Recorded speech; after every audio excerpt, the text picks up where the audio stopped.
Será que a psicanálise é ciência de verdade ou só uma conversa muito bem elaborada? Olha, por mais de um século essa pergunta tem sido o centro de um verdadeiro julgamento.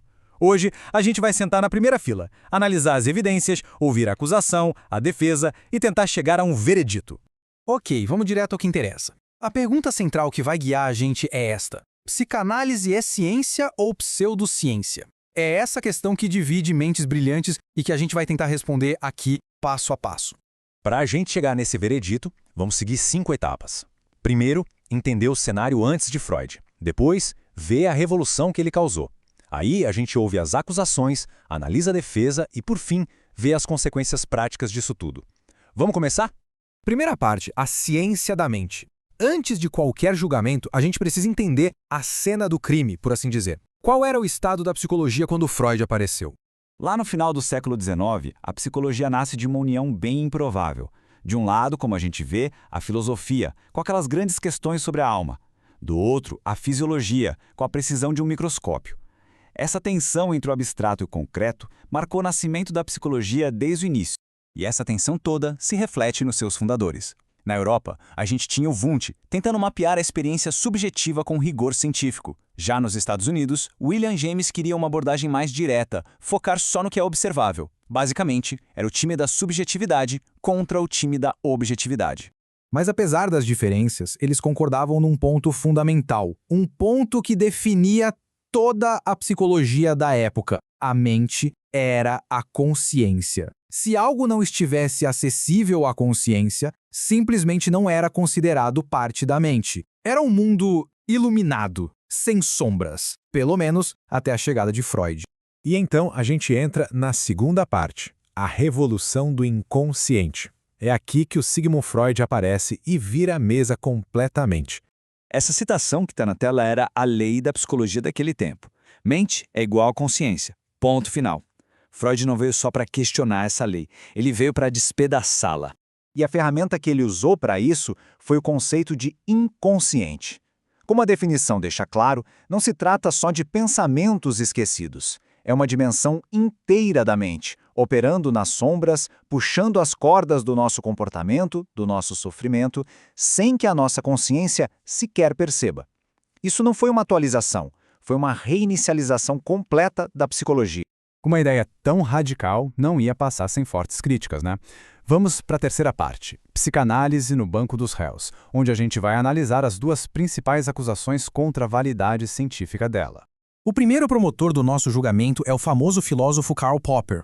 O argumento dele, a tal da falseabilidade, é simples. Para uma teoria ser científica, ela precisa ser testável a ponto de poder ser provada errada. Popper disse que a psicanálise falha nesse teste. Ela tem uma explicação para tudo. Se uma pessoa ama a mãe, é o complexo de Édipo, se odeia, é negação. Como nada pode refutá-la, argumentou Popper, ela não é ciência. A segunda acusação, vinda de Adolf Grünbaum, ataca um método. Ele basicamente diz que o consultório do psicanalista é uma caixa preta. O analista diz que o evento A na infância causou o problema B hoje, mas não há como provar essa conexão fora daquela sala.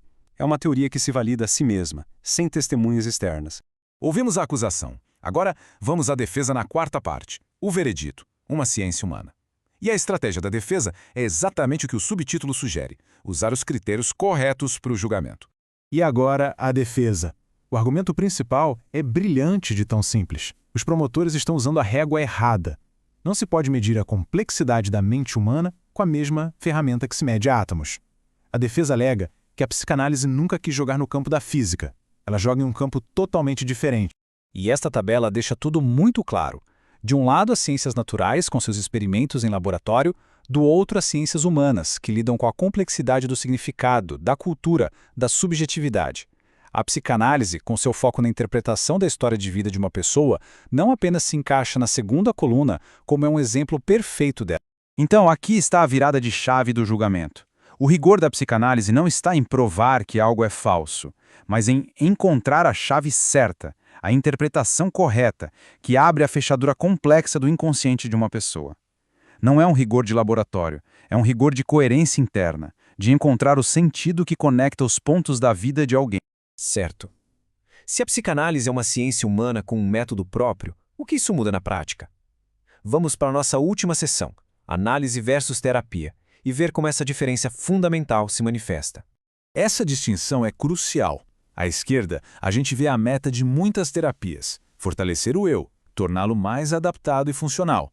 É sobre se encaixar melhor no mundo. À direita, a psicanálise. Ela não tenta consertar o emaranhado, mas sim entender o que ele está dizendo. O objetivo não é a normalidade, mas sim dar voz àquilo que nos torna únicos, mesmo que seja confuso. A cura, se vier, é um bônus. E o próprio Freud era radical sobre isso. Essa citação é quase um paradoxo. Buscar a cura a todo custo pode impedir a análise. É como tentar arrumar o motor de um carro com ele em movimento. Para Freud, o objetivo não era só ficar bom, mas entender por que se está ruim em primeiro lugar. No fim, o veredito sobre a psicanálise nos leva a uma questão muito mais pessoal e ética. Como este slide pergunta, o que é mais importante? Apenas se sentir melhor ou lidar com a própria verdade? A psicanálise aposta na segunda opção. Ela sugere que a verdadeira liberdade não está em eliminar nossos nós, mas em aprender a conviver com eles. E essa é uma questão que nenhum laboratório pode responder.